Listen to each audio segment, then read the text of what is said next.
Manajemen yang menekankan nilai-nilai etik akan mempengaruhi perilaku karyawan. Ya, bentar. Nah, tadi sudah dibahas mengenai bagaimana budaya itu akan membentuk suatu perilaku. Nah, untuk menciptakan perilaku yang kuat berdasarkan dari nilai budaya yang nantinya ditunjukkan terhadap pola sikap dan perilaku, maka diperlukan upaya yang oleh organisasi melalui manajer. Nah, manajer ini nanti akan memegang peran seperti misalnya pimpinan atau CEO, Chief Executive Organizer atau direktur utama yang memegang peran bagaimana budaya organisasi akan ditanamkan. Nanti dengan menggunakan para manajer akan menggerakkan atau memberikan dukungan dan support bagaimana budaya organisasi ini akan menjadi sebuah upaya dalam menciptakan nilai untuk membentuk apa? Perilaku dalam organisasi. Akan nanti diharapkan para pekerja atau anggota organisasi memiliki ketaatan terhadap apa? Terhadap ketentuan, aturan, dan juga kode etik dalam organisasi. Nah, untuk ini maka diperlukan berbagai hal. Nah, antara lain apa? Yang pertama, jadikan pimpinan dan manajer sebagai role model. Nah, artinya mereka harus menjadi contoh yang baik dalam organisasi terhadap ketaatan, terhadap kepatuhan dalam prosedur dan kode etik dalam organisasi.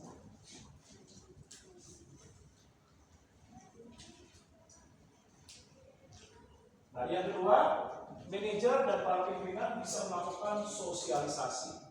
Nah, sosialisasi ini artinya upaya yang dilakukan untuk menyampaikan kepada para pekerja mengenai ketentuan, aturan, nah sehingga mereka bisa mengetahui apa yang diperbolehkan dan apa yang tidak diperbolehkan dalam organisasi berdasarkan nilai kode etik dalam organisasi yang tertuang dalam peraturan maupun dalam ketentuan yang berlaku dalam organisasi.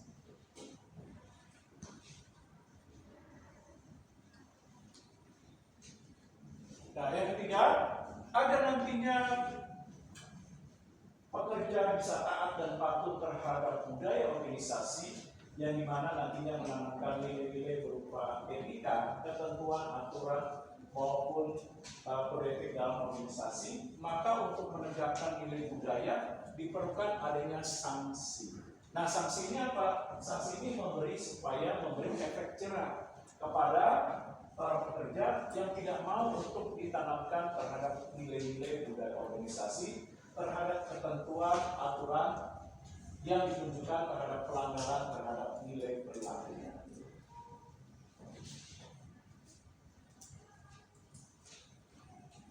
Nah, yang keempat, bisa dengan reward. Apa ini reward? Reward itu adalah penghargaan yang diberikan kepada para pekerja yang hal ini untuk memberikan support apresiasi kepada para pekerja yang memiliki ketaatan, ketentuan, aturan yang mereka jalankan sesuai dengan kode etik dalam organisasi di dalam nilai-nilai budaya. Nah, lalu apa lagi?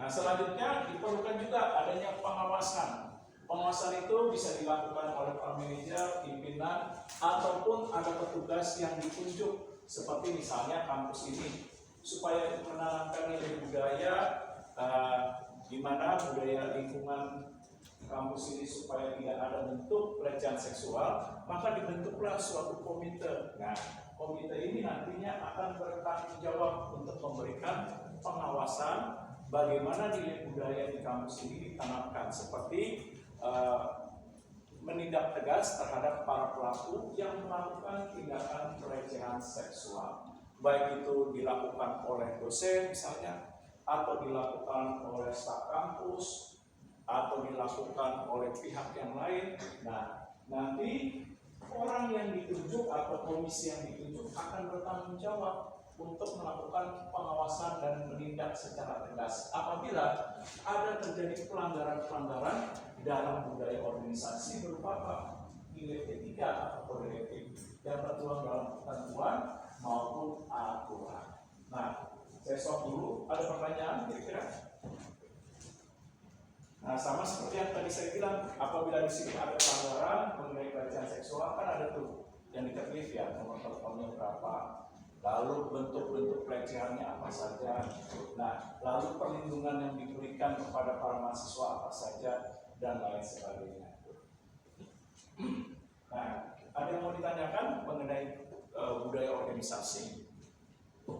Nah, jika tidak, maka saya lanjutkan. Kalau budaya organisasi ini dipahami, dijalankan dengan baik secara dominan oleh seluruh anggota organisasi, maka akan menjadikan budaya organisasi itu menjadi budaya yang kuat. Nah, budaya yang kuat itu apa?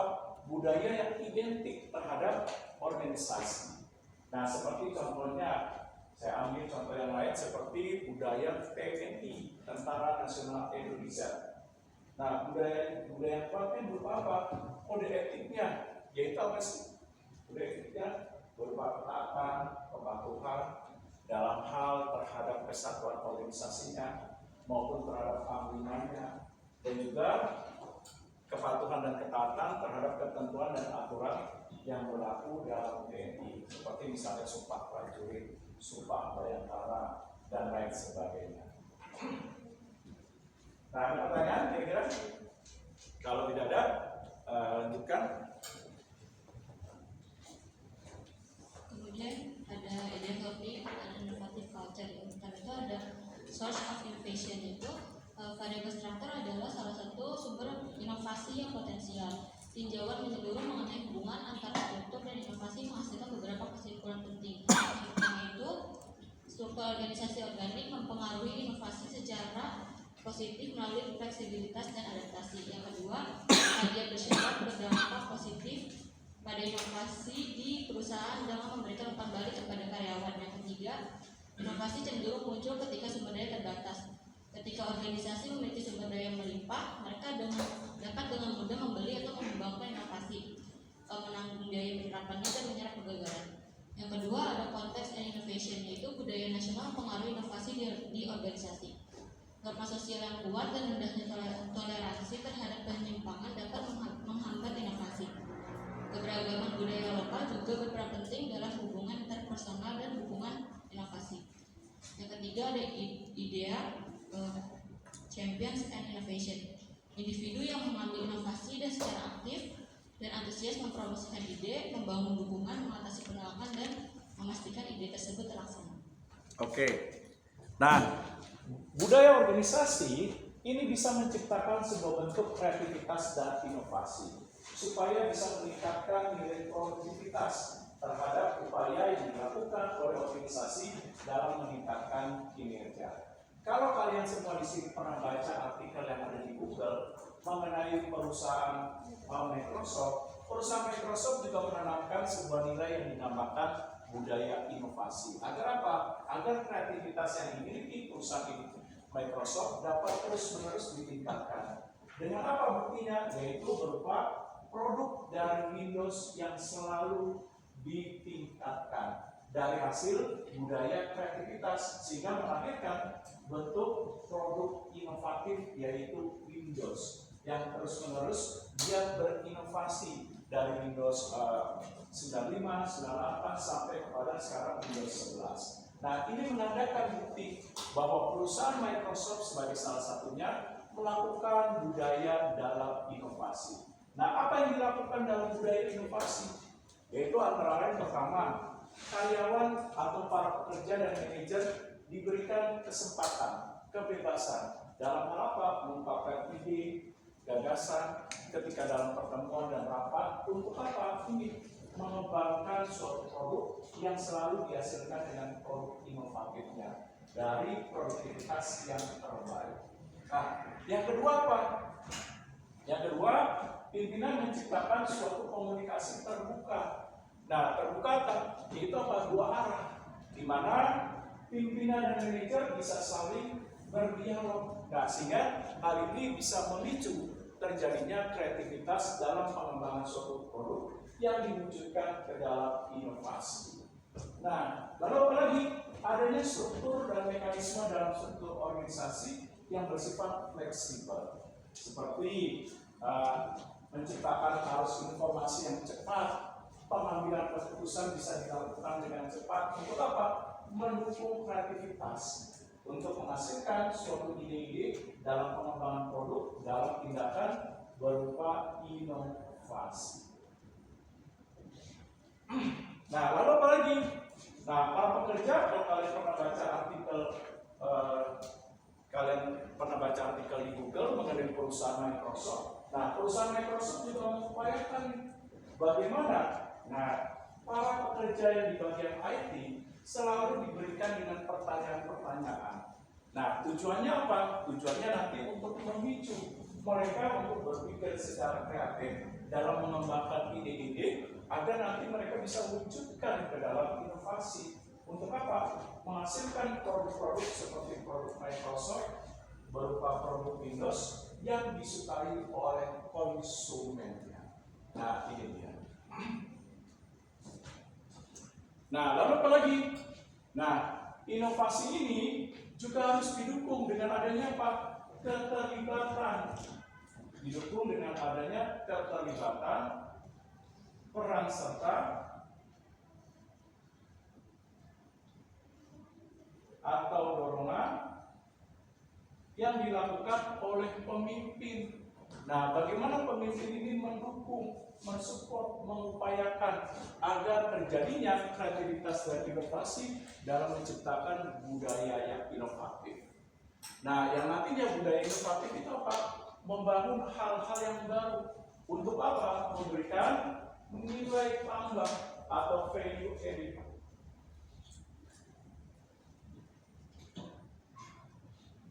Nah, value added bagi apa?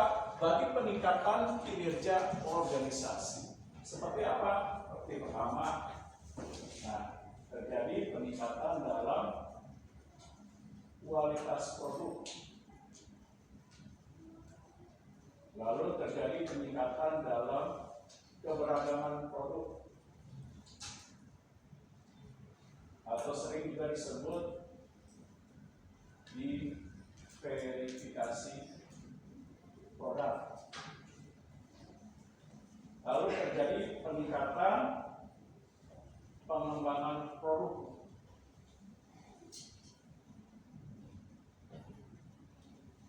Melalui inovasi.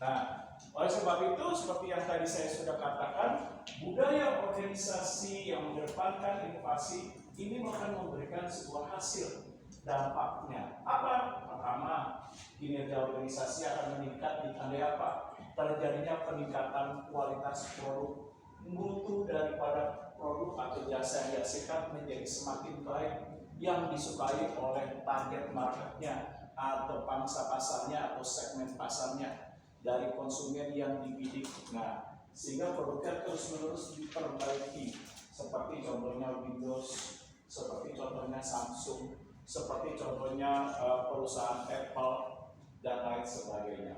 Yang kedua, menciptakan berbagai keberagaman atau diversifikasi produk. Produk yang dihasilkan dari inovasi akan menciptakan berbagai keberagaman produk, seperti contohnya Samsung, ada televisi, ada kulkasnya, ada handphonenya, ada laptopnya, dan lain sebagainya. Nah, sehingga dia bisa menciptakan berbagai jenis produk yang hasil dari kreativitas dan inovasi yang diinginkan dan dibutuhkan oleh konsumen sesuai dengan demand-nya atau permintaannya. Nah, yang kedua, pengembangan produk. Artinya produknya terus-menerus ditingkatkan.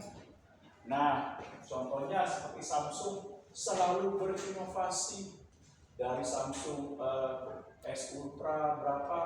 Nah, begitu juga contohnya seperti iPhone sampai iPhone Pro Max, kalau masalah sekarang iPhone 14 atau 15 ya. Nah, ini menandakan bahwa contoh perusahaan Apple juga berupaya untuk menanamkan nilai budaya organisasi berupa inovasi yang dihasilkan dari peningkatan pengembangan produk. Lalu apa lagi? Nah, dengan adanya pengembangan produk bisa menghasilkan sesuatu hal yang baru dari kemampuan inovasi yang dihasilkan. Contohnya apa? Contohnya seperti Samsung. Nah, bukan hanya handphone, tapi punya jam tangan yang bisa dikoneksikan dengan HP. Lalu ada inovasi yang barunya, yaitu apa? Handphonenya atau inovasi terbarunya yang terkonek dengan jam tangan ketika jatuh di kolam renang dengan kedalaman tertentu tidak rusak. Nah, lalu diciptakan hal yang baru seperti Samsung yang bisa layarnya ditarik.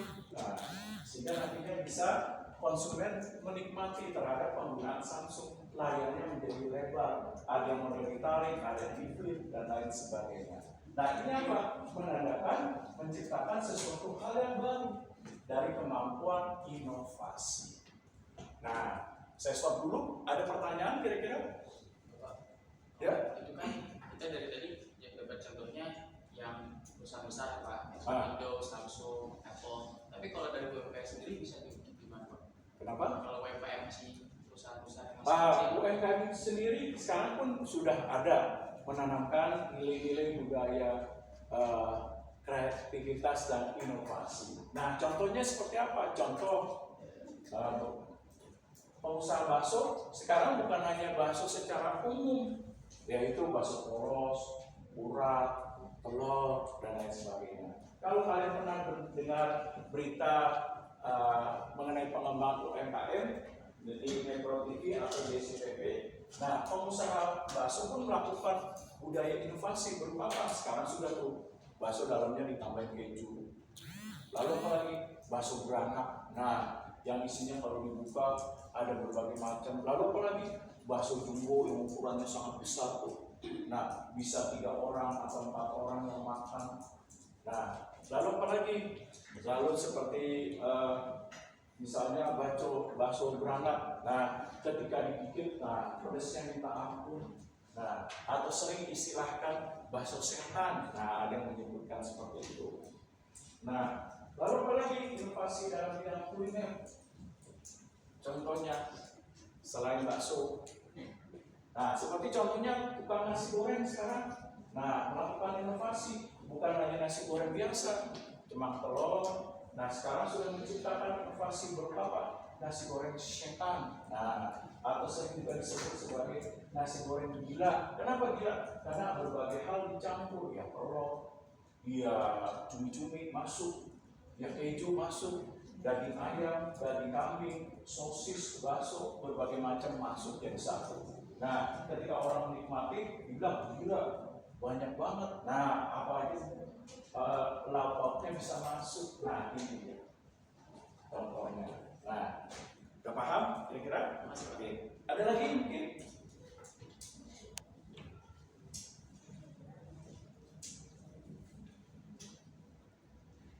Nah, seperti contohnya sekarang bidang otomotif juga mengalami peningkatan yang berorientasi kepada nilai budaya organisasi. Seperti apa? Nah, seperti contohnya nih, sekarang sudah ada kendaraan berbahan bakar listrik. Nah, kalau kalian sekarang sudah baca artikel, Google ingin mengembangkan nih bagaimana mobil tanpa adanya supir. Jadi cuma menggunakan artificial intelligence, tinggal pencet, klik, arahnya kemana. Nah, tanpa supir bisa mengendarai sendiri. Nah, bahkan sekarang di negara-negara seperti di Korea Selatan dan beberapa negara di Asia seperti di China dan Hong Kong, nah itu sudah diterapkan untuk jasa transportasi. Nah, seperti taksi. Nah, taksi sekarang di negara-negara tersebut sudah nggak pakai supir lagi. Nah, mereka hanya dengan aplikasi, sehingga aplikasi taksi tinggal klik, habis itu klik titiknya di mana, nanti datang sendiri. Nah, tanpa supir, pintunya kebuka sendiri otomatis dengan men-scan dari QR-nya. Nah, setelah itu masukkan kode tujuannya kemana. Nah, nanti nggak perlu lagi menggunakan supir. Nah, ini salah satu bentuk budaya inovasi yang dikembangkan di negara seperti Jepang, Korea Selatan, dan negara China di Asia. Nah, ini contohnya juga. Ya, lanjut. Kemudian ada 16.6 itu change. Di pertama itu ada the nature of change. Terdapat 3 tahapan. Yang pertama ada change itu sendiri, yaitu ketika segala sesuatu menjadi berbeda dari sebelumnya. Ketika perubahan diterapkan akan mengubah dinamika organisasi dan interaksi karyawan secara alami. Yang kedua ada planned change, yaitu berubahnya aktivitas yang proaktif, disengaja dan berorientasi pada tujuan. Yang ketiga ada change agent, yaitu orang-orang yang bertindak sebagai katalisator dan memiliki tanggung jawab untuk mengelola aktivitas perubahan. Yang kedua ada resistance to change, yaitu perubahan sering dianggap sebagai ancaman baik oleh karyawan maupun manajernya. Penolakan terhadap perubahan dapat menguras energi organisasi dan melelahkan secara emosional bagi karyawan. Kekuatan utama yang menyebabkan penolakan terhadap perubahan yang pertama itu sumber daya individual berada dalam karakteristik manusia seperti persepsi, kepribadian dan kebutuhan. Yang kedua, sumber daya organisasi berada dalam susunan struktural organisasi sendiri. Yang ketiga ada overcoming resistance to change. 8 taktik dalam membantu agen perubahan menghalangi dan menghadapi hadapan terhadap perubahan. Yang pertama itu ada communication, participation. Yang ketiga building support and commitment. Keempat develop positive relationship. Yang kelima itu implementing change fairly. Keenam manipulation and quotation. Ketujuh selection people who accept change dan coercion. Oke, nah perubahan itu atau change perlu dilakukan karena di dalam organisasi tidak ada yang bersifat abadi. Abadi itu maksudnya adalah organisasi yang sudah berhasil tidak mungkin selamanya berhasil dan sukses. Nah, organisasi juga perlu melakukan perubahan. Tidak boleh mandek. Mandek itu berhenti terhadap perubahan. Ketika organisasi berhenti terhadap perubahan, maka tinggal tunggu waktunya atau time-nya. Organisasi itu akan mengalami kemunduran. Contohnya perusahaan Nokia kita lihat. Nah, bagaimana perusahaan Nokia itu bisa berjaya sampai 15 tahun menguasai pangsa pasar handphone di seluruh dunia, di Asia hampir semuanya, di Eropa beberapa negara, bahkan di Amerika juga beberapa negara. Tapi kita lihat sekarang, nah ketika Nokia berhenti dalam inovasi dan melakukan perubahan, nah kita lihat sekarang apa yang terjadi. Nokia diambil alih seluruh pangsa pasarnya atau segmen pasarnya kepada pesaingnya. Baik itu perusahaan Samsung, baik itu perusahaan Apple, belum lagi diambil oleh perusahaan-perusahaan China dengan menghasilkan produknya seperti Oppo, Xiaomi, Tecno, dan lain sebagainya. Nah, ini menandakan bahwa organisasi harus melakukan upaya perubahan. Nah, perubahan-perubahan dalam organisasi harus dapat ditingkatkan untuk apa? Menghadapi perubahan terhadap faktor lingkungan. Nah, lingkungan ini akan mempengaruhi jika organisasi tidak tanggap terhadap perubahan lingkungan. Nah, seperti salah satu contohnya adalah persaingan. Kita tunggu. Nah, organisasi akan mengalami kemunduran dan kekalahan. Nah, sama seperti contoh perguruan tinggi. Kita lihat sekarang ini perguruan tinggi, universitas, sekolah tinggi menghadapi tantangan yang luar biasa. Yaitu apa? Sekarang kita lihat bagaimana departemen-departemen itu boleh membuka kampus. Kayak contohnya Departemen Dalam Negeri punya kampus sendiri. Departemen Pertahanan ada kampusnya Sekolah Tinggi Ilmu Pertahanan. Nah, lalu Departemen Dalam Negeri ada sekolahnya yaitu Sekolah Tinggi Ilmu Statistik. Nah, lalu Departemen Industri punya sekolahnya, Sekolah Tinggi Manajemen Industri. Nah, belum lagi sekarang perusahaan-perusahaan sudah boleh buka kampus, contohnya Universitas Podomoro. Nah, dulunya kan Podomoro kita tahu bergerak di bidang apa? Properti. Sekarang boleh buka kampus. Lalu apalagi Gramedia, sekarang juga boleh buka kampus. Padahal kita tahu bisnis utamanya adalah jual beli buku atau percetakan. Nah, sekarang udah boleh mendirikan kampus UMN. Nah, lalu apa lagi? Astra juga. Belum lagi ditambah perguruan tinggi asing boleh masuk. Seperti contohnya di Serpong, Universitas Swiss Germany. Nah, ini menandakan apa nih? Berarti organisasi seperti perguruan tinggi harus melakukan upaya perubahan. Jika dia merasa nyaman, dia merasa menikmati keberhasilan, tinggal tunggu waktunya.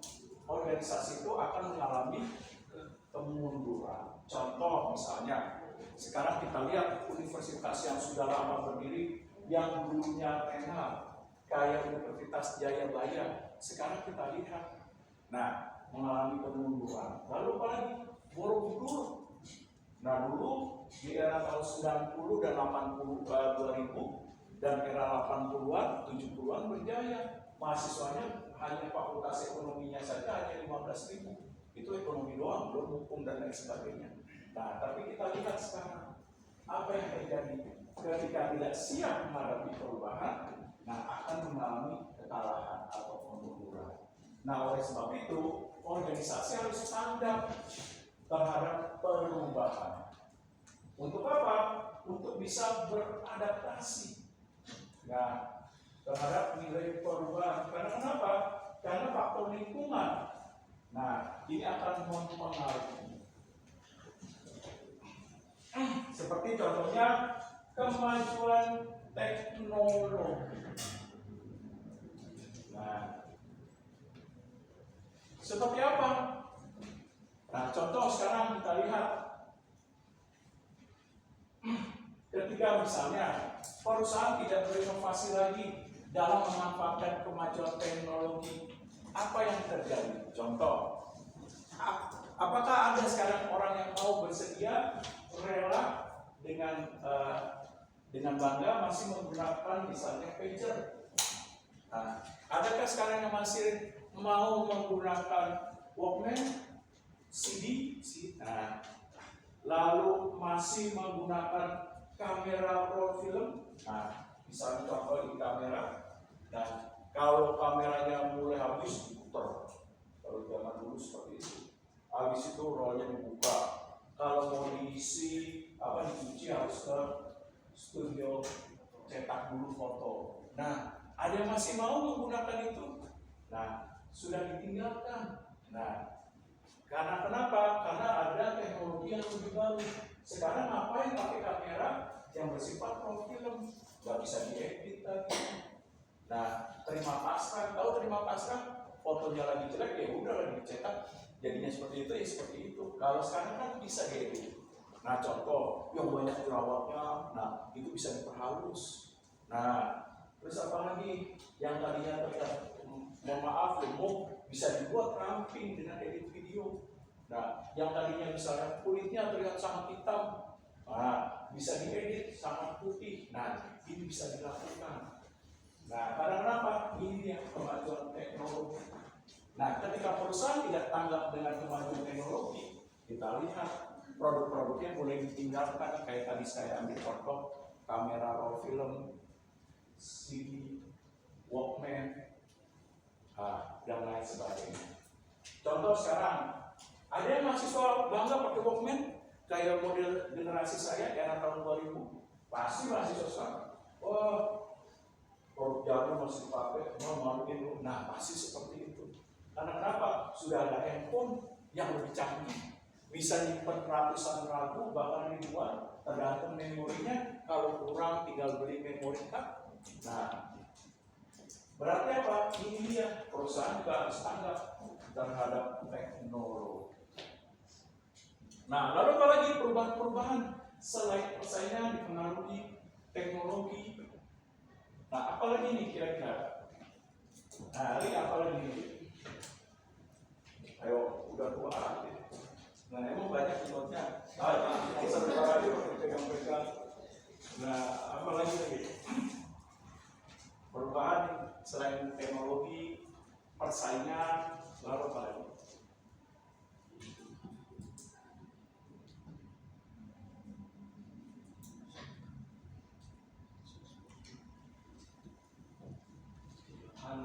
Perubahan apa ya? Produk. Ya, jual dari tadi. Makanya itu lagi tinggi enggak. Jangan karena rambutnya begini saya makanan terisep. Akhirnya nggak nyambung. Oh, ini. Selain persaingan, teknologi, apa lagi?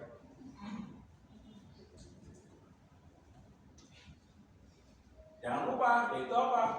Yang sekarang kita hadapi apa? Nah, bukan dari game. Apa?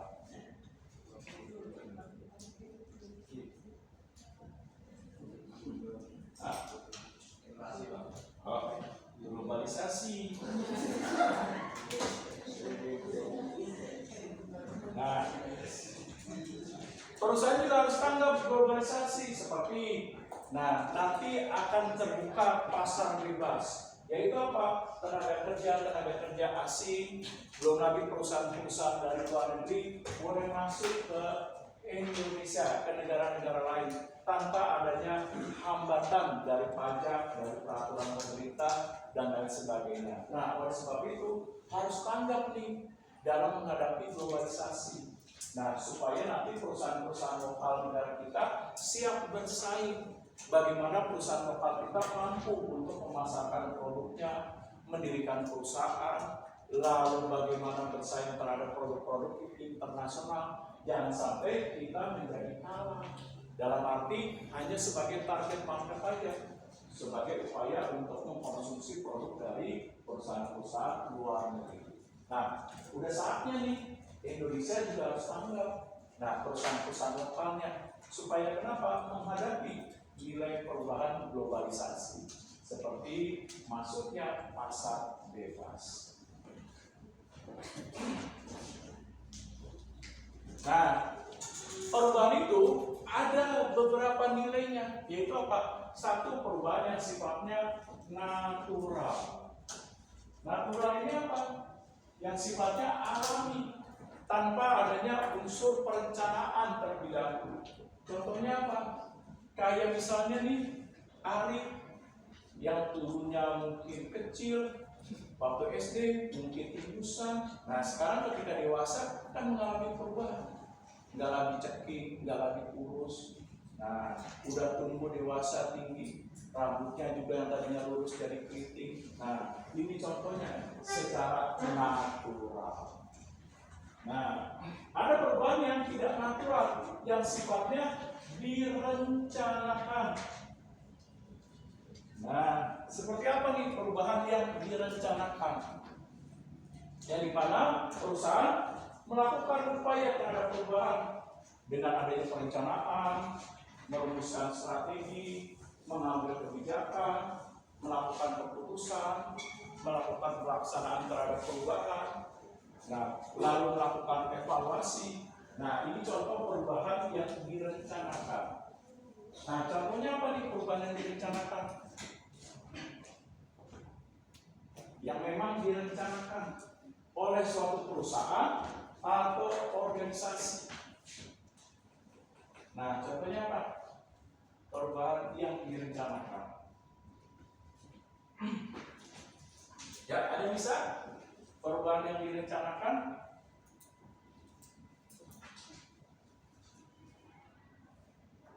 Maka jangan yang bersih masih aja ngelap ya. Apa perubahan yang direncanakan?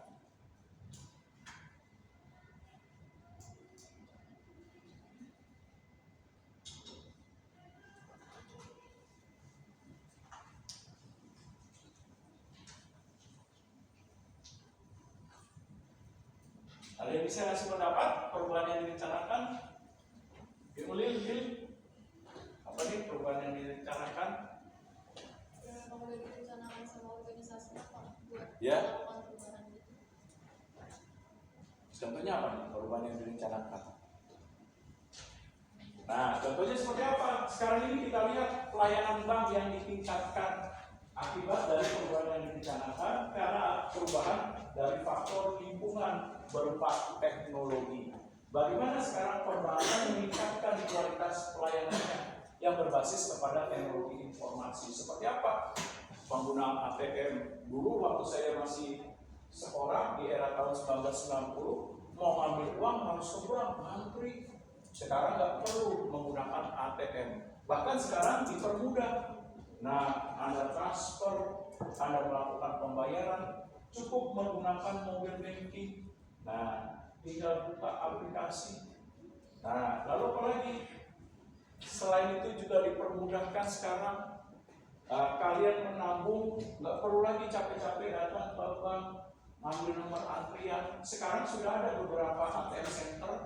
Nah, sudah ada yang bisa menabung juga. Nah, berarti apa?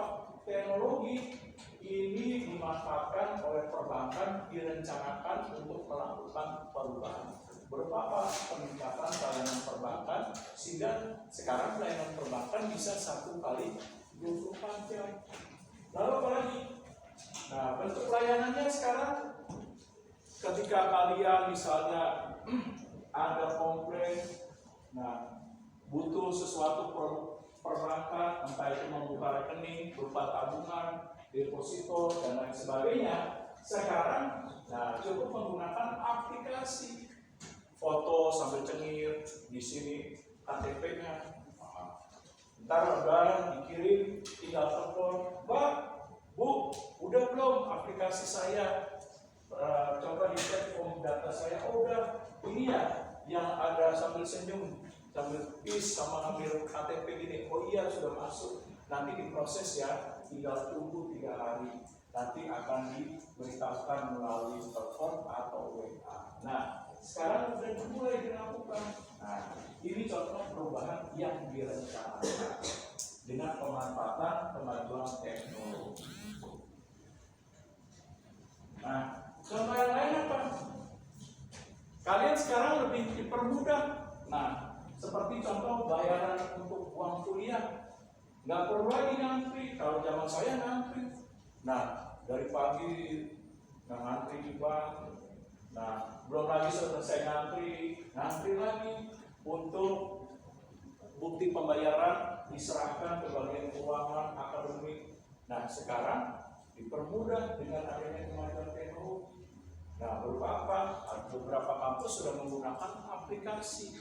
Nah, bekerja sama dengan bank untuk memudahkan dalam pelayanan terhadap keuangan kampus. Nah, ini dia. Nah, oleh sebab itu, kalau perubahan itu direncanakan, berarti kita siap dalam menghadapi setiap persaingan. Nah, ingat dalam perubahan pasti adanya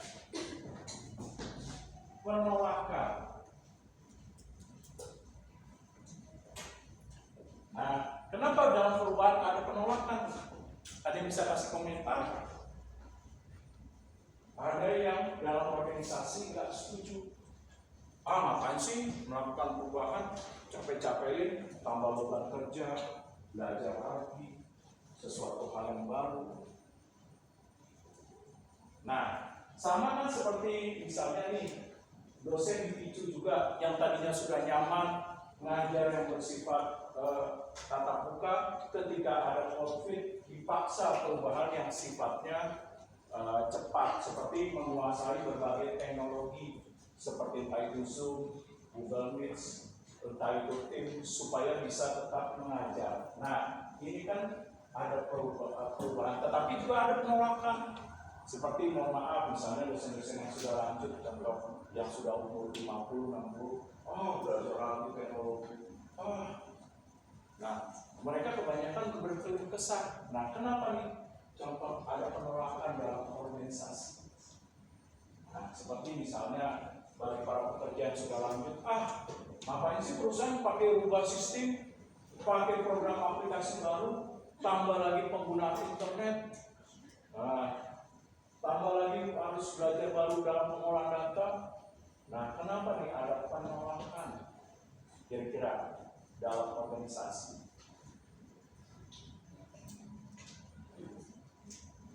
Ya? Nah, kenapa ada penolakan?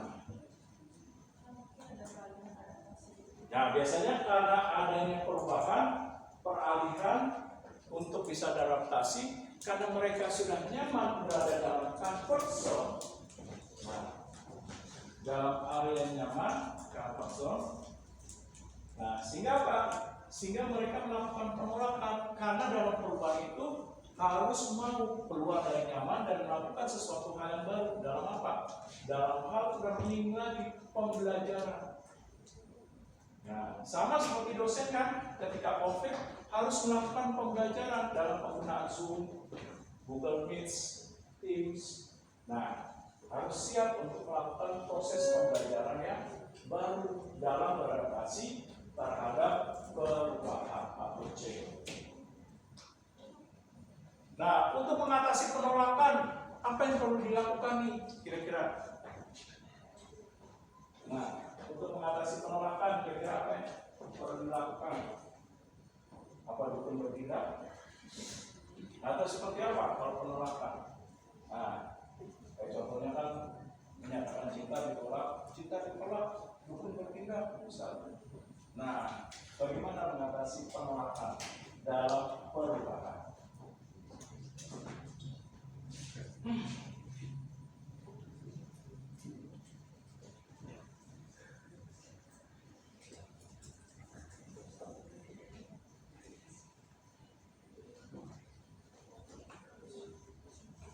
Ya, silakan kasih komentarnya. Nah, bagaimana mengatasi penolakan?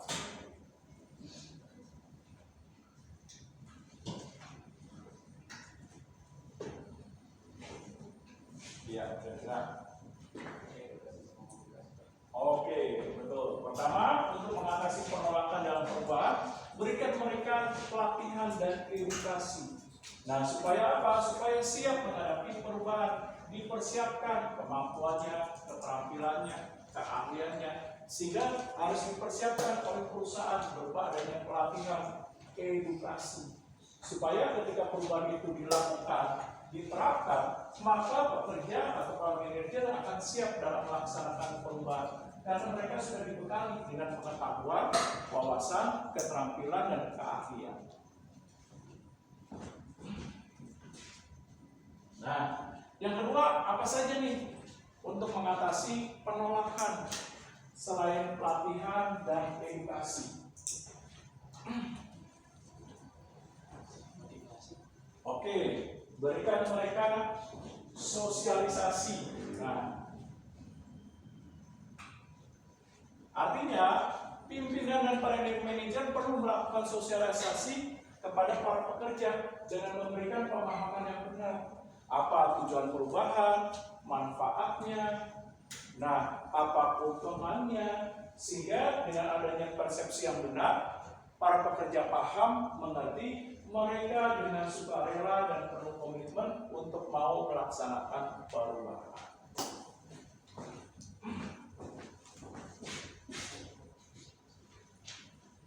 Ya, melalui sosialisasi atau dalam bentuk komunikasi.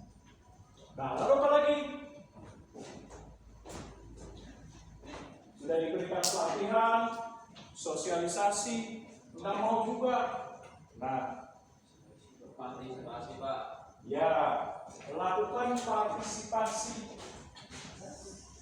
Betul, libatkan para pekerja untuk mau melaksanakan perubahan. Berikan mereka tugas, berikan mereka tanggung jawab. Nah, untuk mau terlibat dalam pelaksanaan perubahan yang direncanakan organisasi.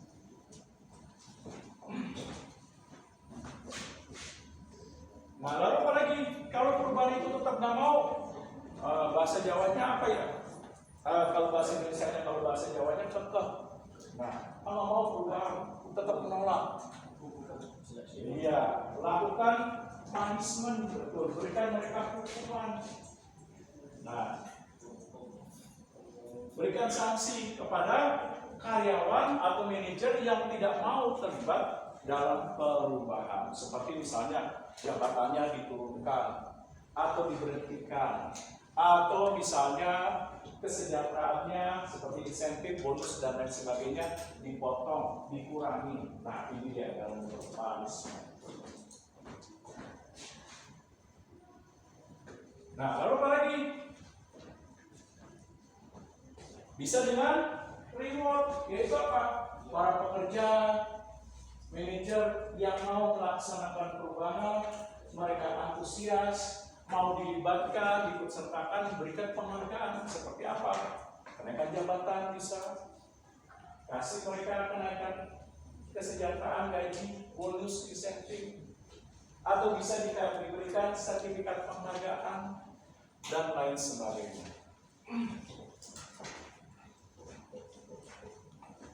Nah, saya stop dulu. Ada pertanyaan kira-kira?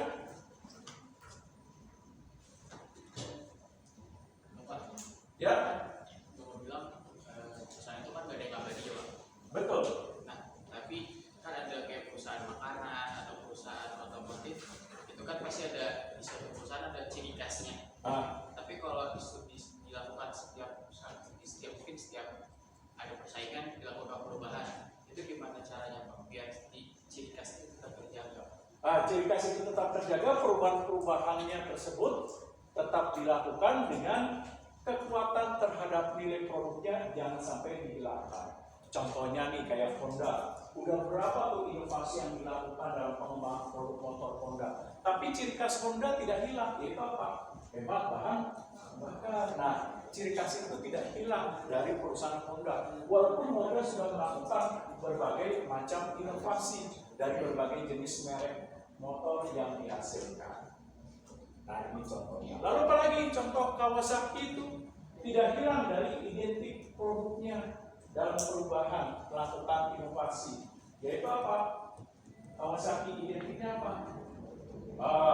Motor sport dengan kecepatan yang tinggi. Nah, ini dipertahankan sampai sekarang dengan berbagai macam bentuk inovasinya, dengan berbagai macam jenis merek. Nah, ini contohnya. Nah, lalu apalagi contoh kayak Windows dipertahankan Microsoftnya, yaitu apa? Kemudahan dalam penggunaan Windows usernya. Nah, seperti jendela terbuka. Nah, sehingga sekarang hal itu masih dipertahankan. Nah, ini dia. Walaupun Windows sudah berinovasi dari 95, 98, Windows 2000, XP, lalu Windows 7, Windows 8, Windows 10, sampai ke 11. Nah, ini contohnya. Tapi ciri khasnya tetap dipertahankan. Nah, ada lagi yang mau ditanyakan? Ya. Ya, ada. Nah, sendiri apa tanya kali? Oh, nah.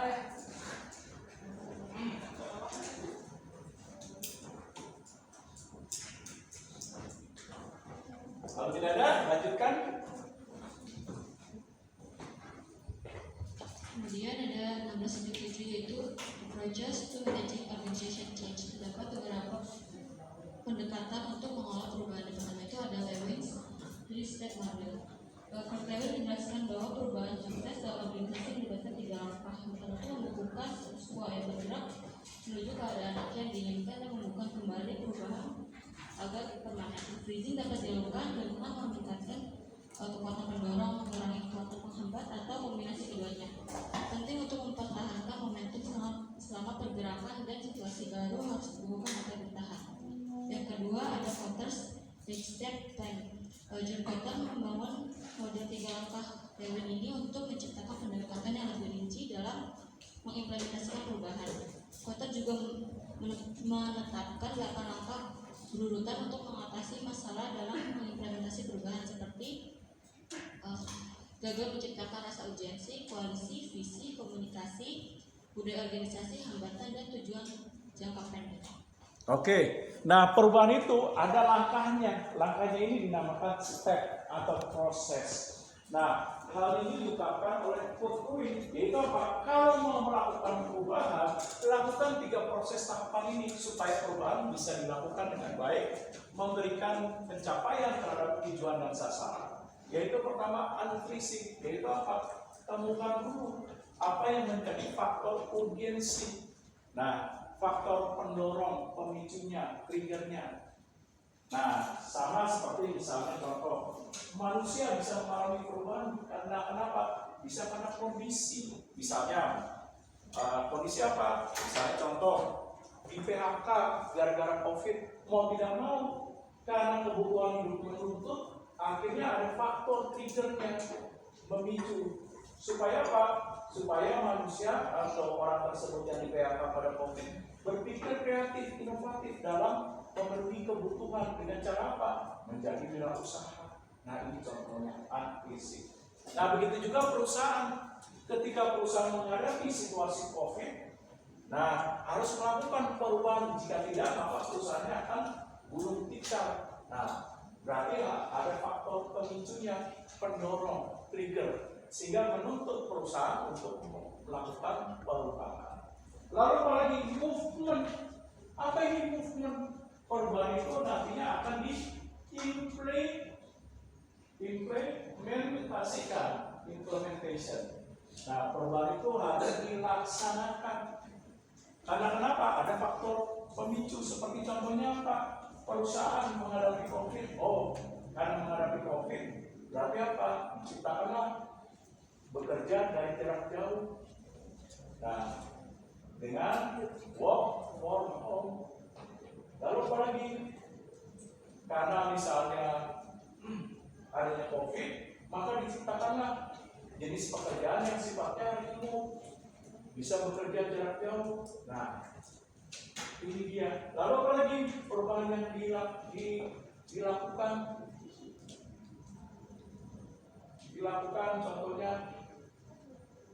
Nah, seperti contohnya inovasi. Nah, bagaimana nih supaya produk-produk misalnya misalnya dari China bisa mengalahkan perusahaan-perusahaan yang sudah lama, kayak perusahaan Honda, perusahaan Amerika. Apa yang mereka lakukan? Gak mungkin mereka sanggup bersaing terhadap kualitas. Nah, yaitu apa? Mau tidak mau bersaing terhadap harga. Contoh, mobil listrik. Kalau dari produk yang dihasilkan oleh perusahaan produk listrik, tahu perusahaan yang terkenal yang dari Amerika, Tesla. Nah, itu kan harganya 800 juta, 900. Bahkan kalau yang fasilitasnya ingin lux atau premium bisa di atas 1M. Nah, akhirnya apa? Ya sudah, supaya bisa bersaing menghadapi persaingan dari faktor trigger, pelaksanaannya apa? Perusahaan seperti Wuling akhirnya bersaing terhadap harga. Berupa apa? Mobil listrik dari produk China, Wuling harganya cuma 200 juta. Nah, 300 di bawah dari perusahaan Tesla. Nah, supaya apa? Nah, supaya bisa bersaing harus ada yang menggerakkan. Berupa apa tadi? Menghasilkan produk yang efisien, lebih murah. Nah, teknologinya nggak kalah-kalah amat lah. Nah, lalu apa lagi? Free-freezing, yaitu apa? Perubahan telah dilaksanakan, dibekukan. Dibekukan ini apa? Perusahaan harus menetapkan perubahan tersebut sebagai keputusan yang mutlak yang harus dilakukan oleh organisasi.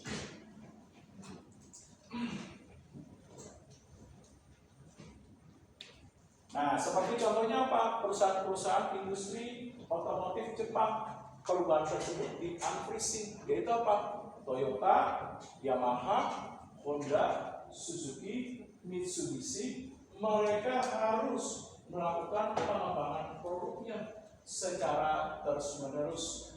Dengan apa? Dengan kualitas yang mereka tingkatkan. Nah, ini dia. Oke, lanjut. yaitu ada action research, yaitu proses perubahan yang didasarkan pada pengumpulan data sistematis dan pemilihan tindakan berdasarkan analisis data yang memberikan heterogenea untuk mengolah perubahan yang direncanakan. Dalam proses ini, agen perubahan memulai dengan mengumpulkan informasi tentang masalah, kekhawatiran, dan perubahan yang dibutuhkan dari anggota organisasi. Yang kedua ada organizational development, yaitu kumpulan intervensi perubahan yang direncanakan dibangun atas nilai humanistik dan demokratis yang berupaya untuk meningkatkan efektivitas organisasi dan kesejahteraan karyawan. Nah, sebentar.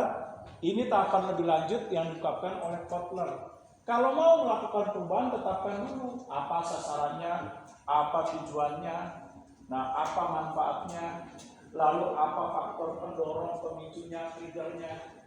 Nah, sesudah itu bangun konsepnya, rumuskan perubahan, lakukan perencanaan, tetapkan strateginya, bagaimana keputusan, lalu pelaksanaannya, evaluasinya, pengendaliannya seperti apa dalam perubahan. Nah, baru tahap selanjutnya yaitu apa? Namanya perubahannya, pimpinan bukan Superman, sanggup melakukan seorang diri dalam perubahan. Dia butuh orang lain, butuh keterlibatan dari para anggota organisasi seperti para manajer, pekerja. Oleh sebab itu bangun komunikasi dalam perubahan. Gak mungkin bisa sanggup seorang diri dalam melaksanakan perubahan. Pasti perlu adanya peran serta, keterlibatan, support dari para manajer dan para pekerjanya. Oke, lanjut. Selanjutnya ada proses consultation, yaitu suatu pertemuan di mana seorang konsultan membantu klien dalam memahami peristiwa proses yang harus ditangani dan mengidentifikasi proses yang memerlukan perbaikan. Oke, artinya apa? Buat kelompok-kelompok kecil tim. Nah, supaya mereka bisa memberikan ide, masukan, saran terhadap perubahan. Nah, seperti contohnya kelompok kecil yang dipimpin Ari, bagaimana nanti Ari dan Mon ini bertugas melakukan perubahan, tanamkan pengertian yang benar. Ari ditugaskan melakukan komunikasi sosialisasi, Ari ditugaskan untuk melakukan pelatihan dan pendidikannya. Nah, supaya perubahan itu nantinya bisa dilaksanakan. Nah, oke, lanjutkan. Selanjutnya itu ke team building, yaitu interaksi yang tinggi antar anggota tim untuk meningkatkan kepercayaan dan keterbukaan. Selanjutnya intergroup development, organisasi upaya pengembangan untuk mengubah sikap, stereotip, dan persepsi yang dimiliki kelompok terhadap satu sama lain. Dan yang terakhir itu appreciative inquiry, yaitu sebuah pendekatan yang bertujuan untuk mengidentifikasi kualitas unik dan kekuatan khusus suatu organisasi yang kemudian dapat dikembangkan untuk meningkatkan kinerja.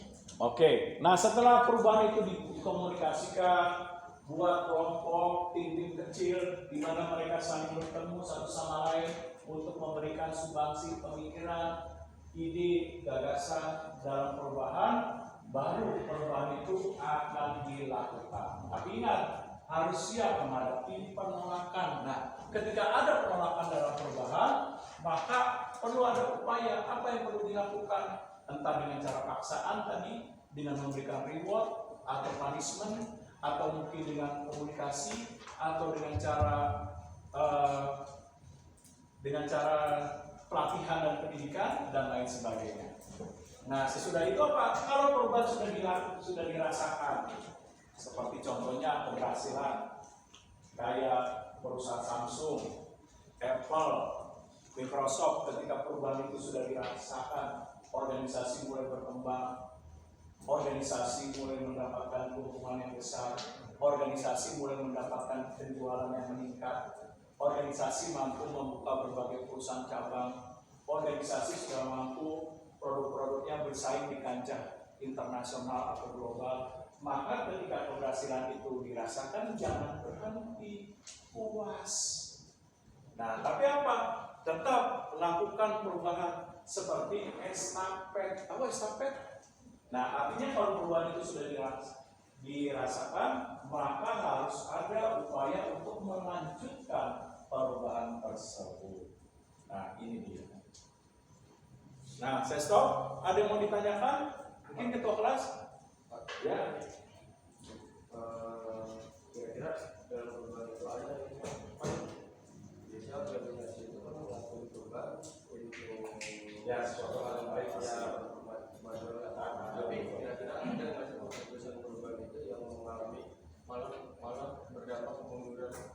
Nah, bisa perubahan yang mengalami dampak kemunduran. Contohnya apa nih? Nah, contohnya seperti yang dialami oleh negara kita. Nah, di mana misalnya Indonesia dulu menganut sistem demokrasi. Nah, pada awal pemerintahan kita yang dengan kepala negara Insinyur Soekarno. Nah,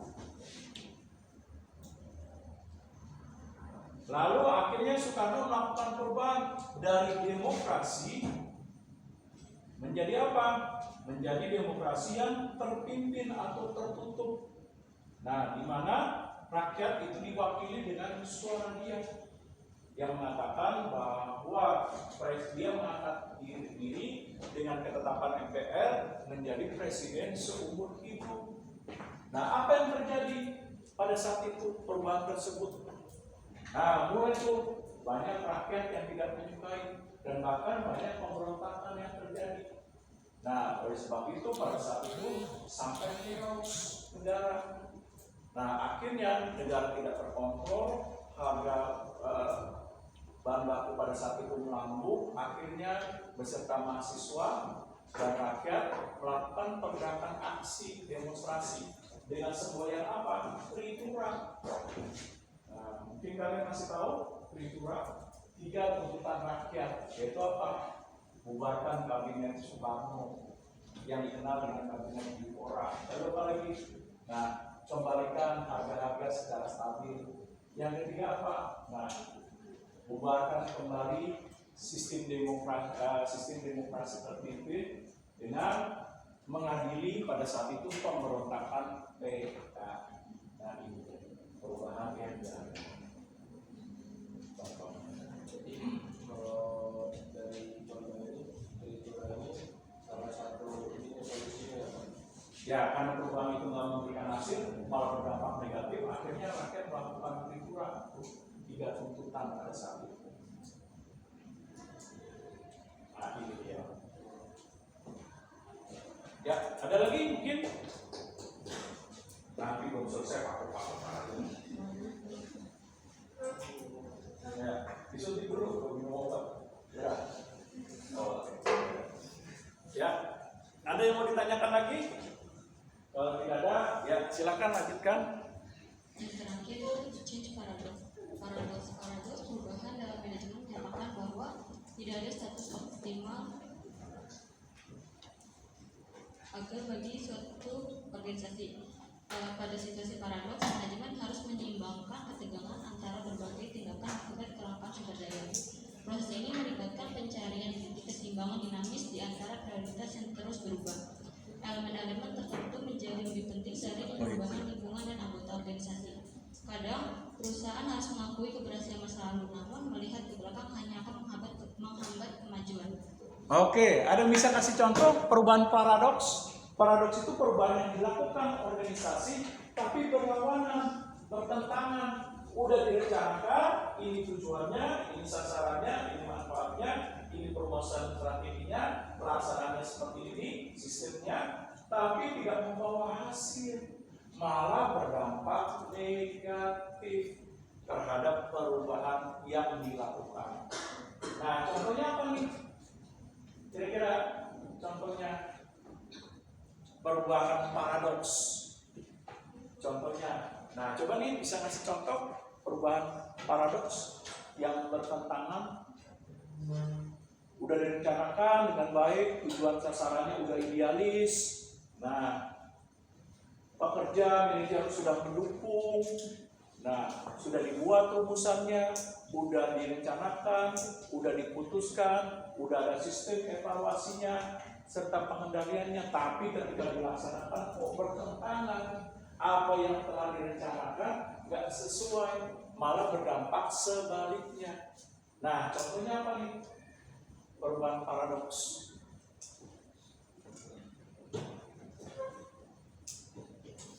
Nah, ada yang bisa kasih contoh perubahan paradoks? Pak, mungkin dalam perusahaan otomotif juga. Ya. Contoh misalkan berinovasi mengeluarkan produk terbaru, misalkan motor yang dengan teknologi bla yang lebih unggul daripada kompetitor. Terus diyakinin bakal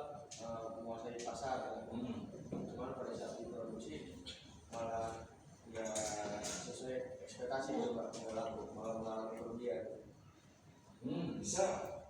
Contohnya kayak perusahaan Nokia, pada saat Nokia mulai sadar bahwa persaingan sudah semakin ketat dan kompetitif dan pangsa pasarnya sudah mulai diambil oleh produk-produk handphone dari Android atau smartphone.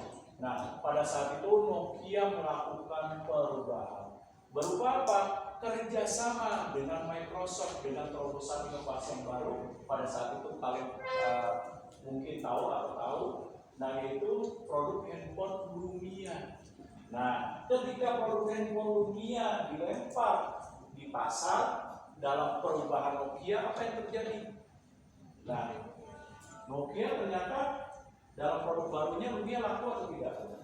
Nah, enggak, gagal perubahannya.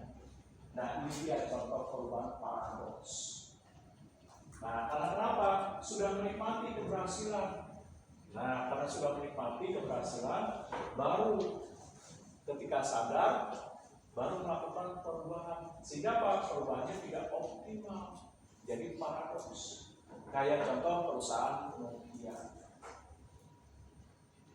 Akhirnya, apa yang terjadi? Ya sudah, mau tidak mau. Inovasi sudah dilakukan, sudah menghabiskan banyak anggaran, kerjasama sama Nokia sudah dilakukan, tapi tidak membuahkan hasil berupa penjualannya, pendapatannya, dan target marketnya sudah tidak bisa lagi dikuasai. Untuk menyelamatkan perusahaan apa? Nokia mau menjual sebagian besar modal dalam bentuk kepemilikan saham kepada Microsoft, dijualnya 70%. Jadi sekarang perusahaan Nokia itu tidak 100% milik dari Nokia dari negara Polandia, tapi sekarang 70% kepemilikan modalnya sudah dikuasai oleh Microsoft. Nah, ini dia contohnya. Oke, lanjut. Manajemen holistik yang mampu mengimbau faktor-faktor paradoks cenderung efektif dalam mendorong perilaku adaptif dan kreatif. Meskipun demikian, komitmen paradoks bisa terjebak dalam eskalasi komitmen karena optimisme bahwa keadaan akan membaik. Perubahan